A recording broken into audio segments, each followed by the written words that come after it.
Finally, General Franklin can bring all 4 of the brigades of 2nd Division into the inevitable battle. On the left flank, 2nd and 3rd Vermont, with G Battery, 4th US Artillery of 2nd Brigade, make their way along the lower reaches of the Choke Heights. On the right flank, 14th Pennsylvania, 5th Wisconsin, and A Battery, 5th US Artillery seek a position to harass the enemy defensive line. In the centre, both 3rd Brigade of 2nd Division and 2nd Brigade of 1st Division sweep round to advance on the enemy positions.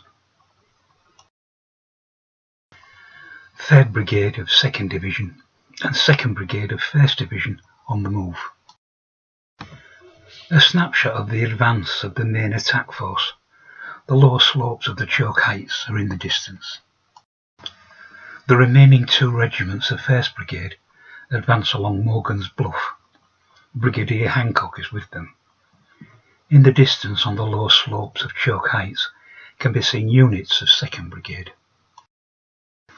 Generals Franklin and Smith have a grandstand view beside the road as the main attack force moves into position. 3rd Virginia Cavalry search in vain for a way down. They may be forced to make a stand. Cobb's Legion Cavalry follow the limbers minus artillery pieces back to the main defence line.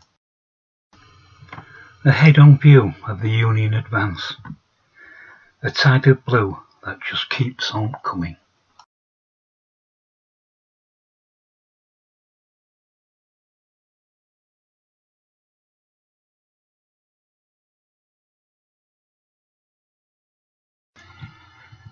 Senior officers watch the advance. An overall view of the field. Up on the southern slopes of the Choke Heights with no way down, 3rd Virginia Cavalry prepare to make a stand by a small wood.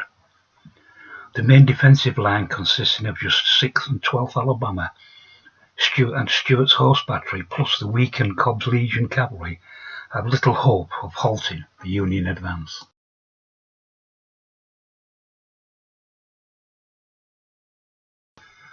All 4 brigades on the march. A field hospital has been set up just north of the junction, and surgeons are currently treating the wounded of 6th Maine and 43rd New York. Looking north from Gordon's Bluff.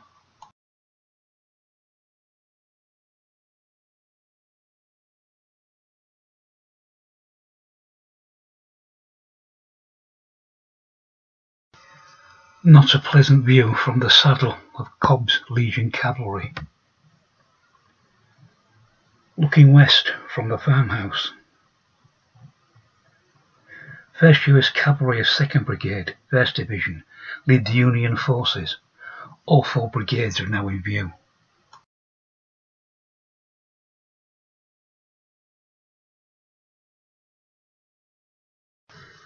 The Confederate defenders have little choice but to continue to withdraw in the hope of meeting up with General Hill and Garland's brigade. I now need to relay the table showing the ground further east around the area of this fork in the road. I reckon will be a good spot for the battle to come.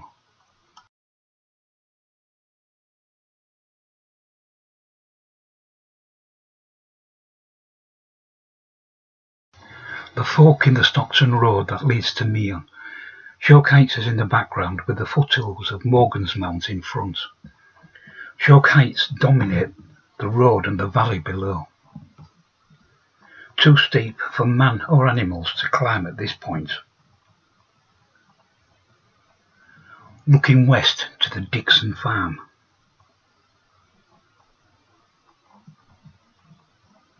Looking east.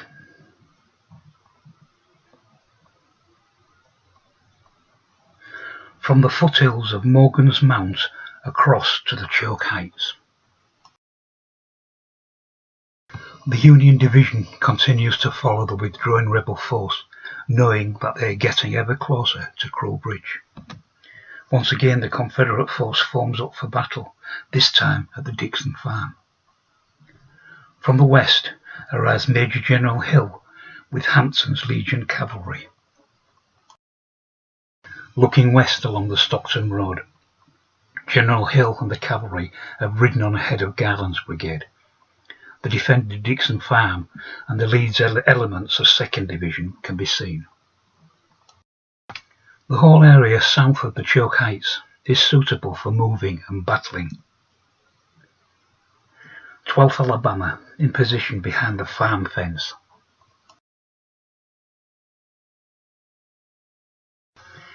1500 hours, June 2nd, 1862, Dixon Farm. 3rd Brigade of 2nd Division in the process of forming into battle formation. 7th Maine and 33rd New York forming the front rank, supported by 3rd New York Battery. Moving into position behind is the 49th and the 77th New York. Newly arrived Confederate Major General Hill assesses the situation.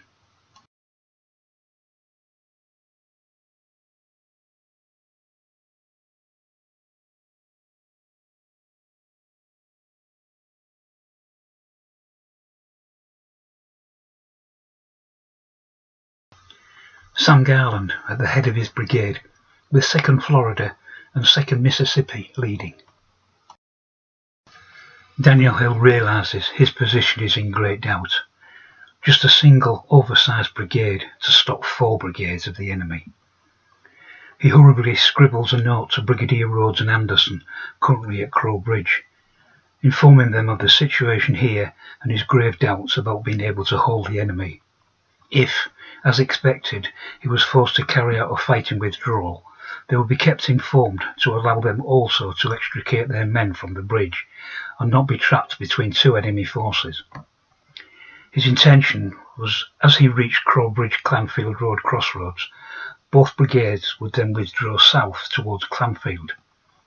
It wasn't perfect, but the best he could think of for the present time. A dispatch rider took the note and galloped off east. 2nd Brigade of 1st Division, along with 1st Brigade of 1st Division, move up to take their place behind the initial assault force of 3rd Brigade, 2nd Division. Union General William Smith, officer commanding 2nd Division 6th Corps, is informed that enemy troops are approaching along the road from the east.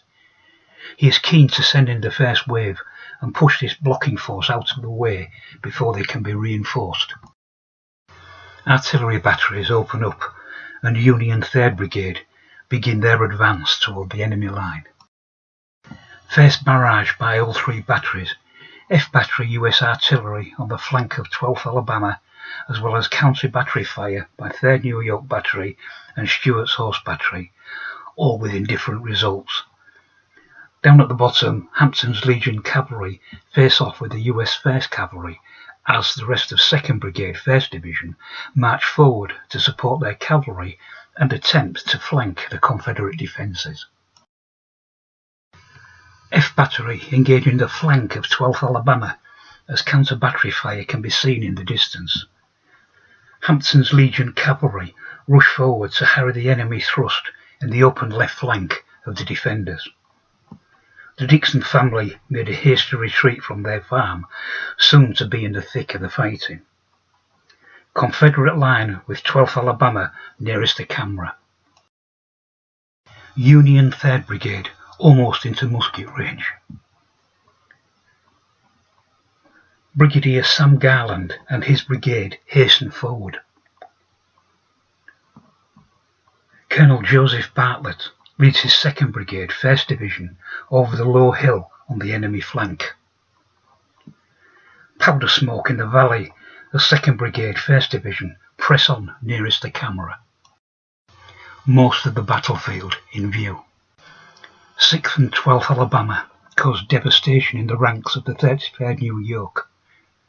12th Alabama's charmed life continues as F Battery, 5th US Artillery on their flank fail to register a hit. In counter-battery fire, both Stuart's Horse Battery and 3rd New York Artillery are temporarily disordered after suffering hits.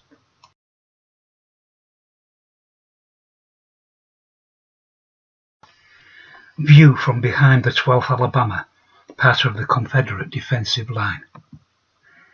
Powder smoke rises and reduces visibility on the battlefield. Garland's brigade rushes forward. 24th and 38th Virginia leave the road to support the left flank. 2nd Brigade of 2nd Division begins to deploy into line behind 3rd Brigade, while 2nd Brigade 1st Division, led by Colonel Bartlett, reach the Meon Road in an outflanking manoeuvre. A better view of 2nd Brigade 2nd Division deploying behind their embattled colleagues.